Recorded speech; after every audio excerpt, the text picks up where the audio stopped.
Now, I absolutely love watching SpongeBob SquarePants growing up. Like, it was hilarious, it was cute, and frankly, when I grew up, I realized I was who I hated most. I was Squidward. But I'll forever remain confused on how and why a squirrel in a spacesuit lives underwater, but then again, SpongeBob is a sponge that lives in a pineapple underwater, so I mean, who am I to question anything? Lost episodes are the rare, scary Easter eggs that you don't want to find, believe me. They ruin shows for you, and they just ruin everything in general, really. But what is up, you guys? Hope you are having an awesome day. I'm your host, Eamon Hassan, and welcome back to another video. Today, I'm bringing you the top 10 scary SpongeBob Lost episodes. Starting us off at number 10 is Patrick's leg. Now, the episode starts off normally, and Patrick and SpongeBob go sandboarding, and as Patrick tries to do a trick, he falls and loses his leg.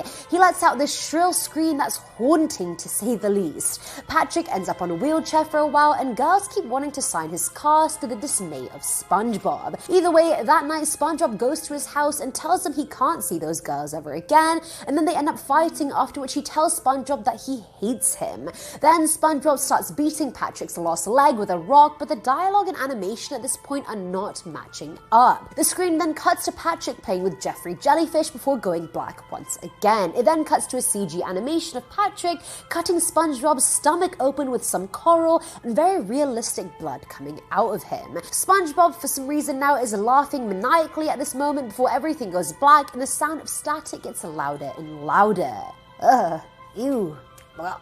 Coming in at number 9 is the bootleg episode. Now, this episode itself is a mix of static, random colors, and black screens. The audio isn't even intelligible, it's heavily distorted and includes some metallic screeches here and there. The tape itself was found by a group of 5 teens back in December of 2004. They were hanging around the back of a mental institution and they happened to find it in its bin. A, why were they hanging behind a mental institution? And B, why were they rifling through the bin?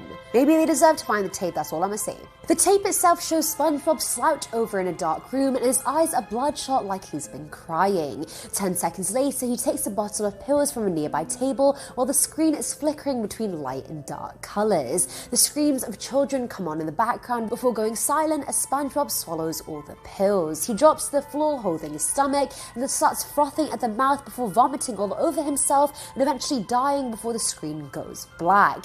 No one knows where the tape is now, and the teens that found it are also nowhere to be found. 2 of them committed suicide, 1 disappeared, and the other 2, well, God knows. Maybe only SpongeBob knows. At number 8, we have Squidward's Suicide Part 1. Now, this is probably the most famous Lost SpongeBob episode, hailing from none other than Creepypasta. The story is shared by someone who claimed to be an intern at Nickelodeon Studios back in 2005. The person worked with the editors and animators, and they always reviewed the new episodes before they aired. Sometimes the editors would just put up mock titles as a joke, and one day they saw the title card Squidward's Suicide. Now, thinking it was nothing more than a morbid joke, they decided to play it. Now, it showed Squidward finishing his concert, and then the frames started repeating themselves. The crowd starts booing Squidward maliciously, and it wasn't just the light cartoon-like booing, it was proper booing. You can even see SpongeBob booing the sponge that doesn't have a single mean bone in his body, or sponge, or whatever he is. Squidward is visibly scared, and everyone at this point has very realistic red eyes. We then see Squidward crying on his bed,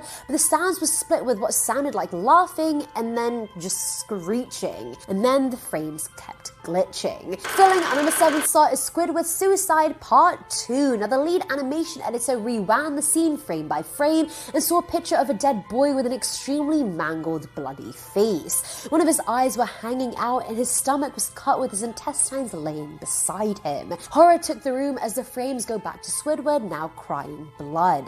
That went on for about 20 more seconds before the screen glitched again and the editor rewound once again. This time it was a little girl in a pool of blood. She was naked except for wearing underwear, and her eye was popped out just like the first boy. Her entrails were piled on top of her, and an intern in the room actually ran out at that point needing to vomit.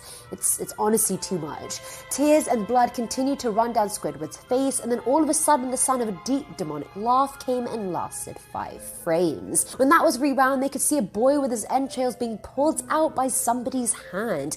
Again, one eye was popped out, and in the end, the last shot is Squidward staring at you you, with a deep voice saying, "Do it," before he puts a shotgun in his mouth and shoots himself. That's a lot to take in. Now, obviously it's a creepypasta, it's probably fake, but still. Now, at number 6 is the yard sale, shared by an anonymous dad. He said he went to a yard sale a few years ago with his 2 sons, and they ended up buying an old box set of Spongebob SquarePants. That night, the dad put on the episode for the kids for it to start off as normal. Who lives on a pineapple under the sea? SpongeBob SquarePants, etc, etc. You get the gist. However, 5 minutes into the episode, the screen went staticky, and the only sound you could hear was the sound of someone running their nails down a chalkboard. Now I have goosebumps just thinking about that sound, and I didn't even hear it. I just hate it. Then some dialogue came of SpongeBob crying, but it was super distorted. He was saying, "You shouldn't have seen this," over and over again. Then Mr. Krabs comes on screen with his claws cut off and a countdown next to him. He starts counting down from 10 while saying, "If you turn off the tape now, none of you will survive."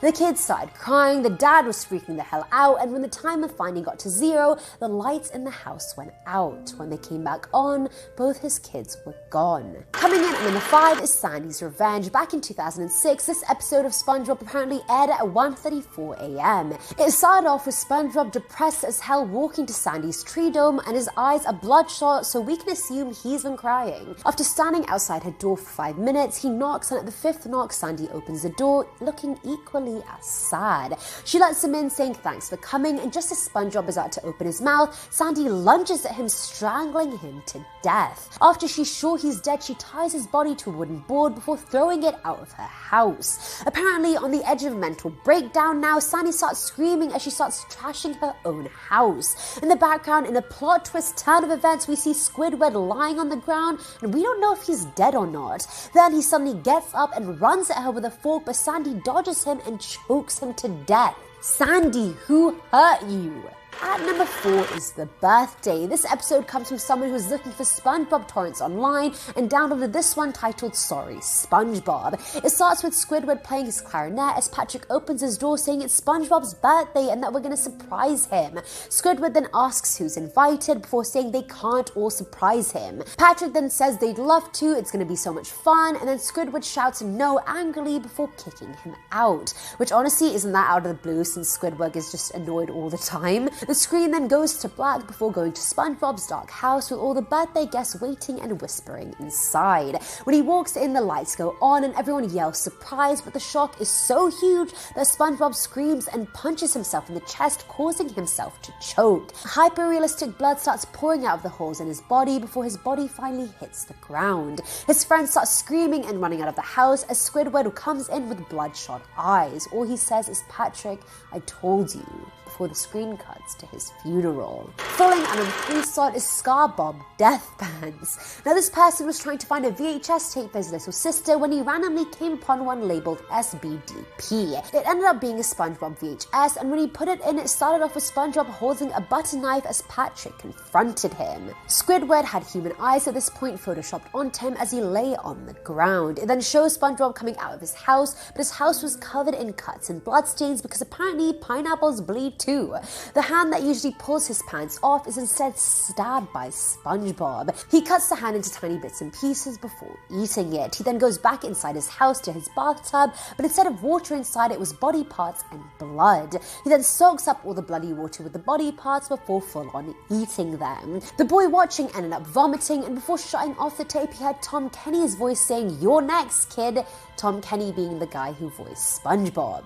Now at number 2 is the Camp Coral Massacre Part 1. So SpongeBob has a spin-off show called Camp Coral that is set to air later this year. Some have managed to get the official reel of the show and decide to download it onto their laptop. It started off with a slowed-down version of SpongeBob's campfire song before the title Camp Coral Massacre came on screen. It then cut to the sign outside the campsite as fog began to roll in the darkness, and the camera zooms into a younger SpongeBob asleep on top of a bunk bed. Patrick is at the bottom, and they both wake up to the sound of heavy footsteps outside their cabin. They decide to investigate, but out of nowhere, an image of a woman with her head split open flashes on the screen. As the two go outside, the fog gets worse as SpongeBob bumps into someone thinking it's Patrick. But Patrick's behind him, and after shining the light in front of them, they see this fish holding a hatchet. Dun dun dun. And finally, at number 1 is the Camp Coral Massacre Part 2.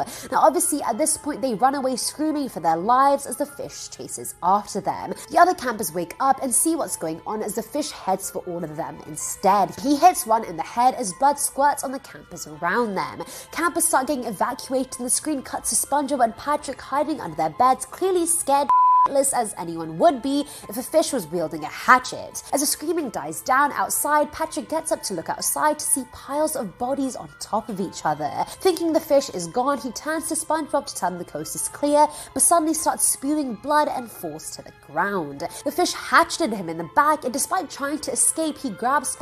Crying and begging for his life, the fish hits SpongeBob repeatedly in the face till he's unrecognizable and the fish is covered in blood. The last shot is showing the utter anarchy that befell the camp. The end. And that is it for today's video, guys. Very morbid. I never thought SpongeBob would get that dark. I always thought the only thing funnier than 24 would always be 25. Let me know what you guys thought in the comments below. As always, I'm your host, Eamon Hassan, and I'll catch you in the next one. Bye. Squidward. Squidward is a... Squidward. Why is Squidward such a hard word to say? Chalkboard. Chalkboard.